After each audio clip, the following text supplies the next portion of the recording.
Something I learned from Henry Kissinger, the Secretary of State, of course, Henry Kissinger of Nixon's administration. I met him at a memorial service that I was asked to play for in New York City when William Saroyan, the great playwright, he's Armenian, of course, he lived in Fresno, one of the most fantastic playwrights of all time, I think. And of course, a huge name. He was just brought up in the movie the other day, The Bucket List, with Jack Nicholson and what's his name? They were talking about Saroyan. And it brought to mind when I saw the movie, because I hadn't seen it until lately, about that event. Saroyan was, a celebrated, real character, by the way, a real ladies' man. We won't go into that. But Saroyan died in 81. I believe he was cremated, but before he died, he said he wanted I believe he asked for me, but I'm not sure, but I know he asked for an Armenian pianist to play some Chopin at his, not at his wake, not at his funeral, but at his memorial service.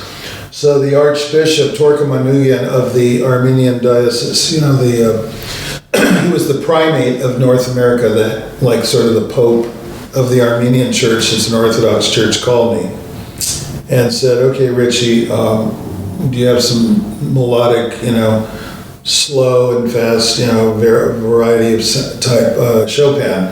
I said, yeah, I'll play a nocturne. I ended up playing Opus 27, number 1, the C-sharp minor one, which interestingly enough, people think that Chopin didn't write. A lot of people think it was a student of his that wrote that C-sharp minor nocturne, theorists and whatnot. But anyway, I'm getting off the subject, aren't I? So I go to the church, I try the piano, I walk out, and lo and behold, I see the whole 60 Minutes crew there, Harry Reasoner and Mike Wallace and Ed Bradley and all these guys. I think Ed Bradley was there, but they were all there.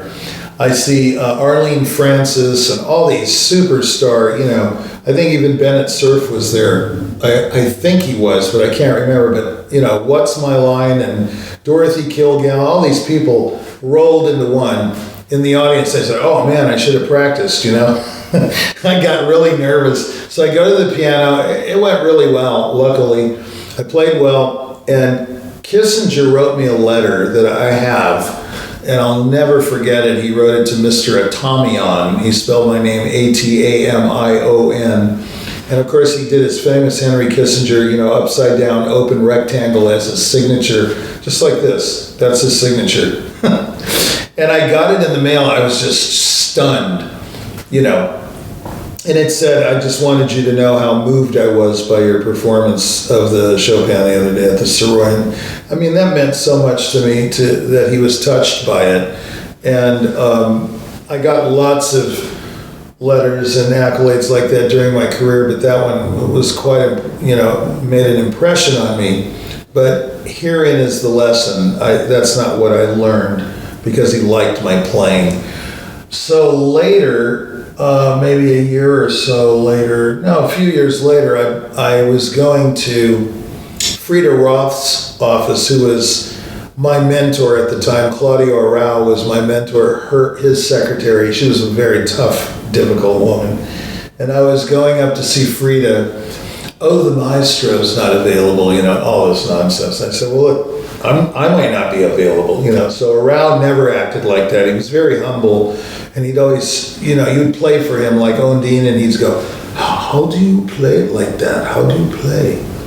So anyway, this is a long story, but I'll try to cut it short. So Arau was my mentor. I went for lessons. They didn't end up being lessons, but I always had to clear them with Frida Roth. Frida Roth, this, very stern lady who lived at Sutton Place in Manhattan. If you know Sutton Place, very posh area. I come out of her apartment, I go down to catch a cab, and I have my tweed overcoat on, and there's Henry Kissinger. And, we talked, and, he had been to some performances of mine, and I said, Mr. Kissinger, why is classical music so political?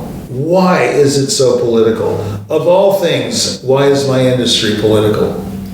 He just laughed. He said, well, all you have to do is go to any local university and you'll see politics at its worst. That's my Israeli accent imitation of Kissinger. But anyway, I learned so much from that. He said to me something that I didn't even know what he was talking about until I was artist in residence at Michigan, University of Michigan in Ann Arbor. And boy, did I see his face and his voice ringing in my ears every day I was there for those 5 years. He's totally right. If you want to learn about being political or politics, just go to any local university or college or school and you'll be in the hotbed, a beehive of politics. That's what I learned from Henry Kissinger, and it stuck with me forever, that we're all political. Here's the axiom. Here's the learning situation. We're all political.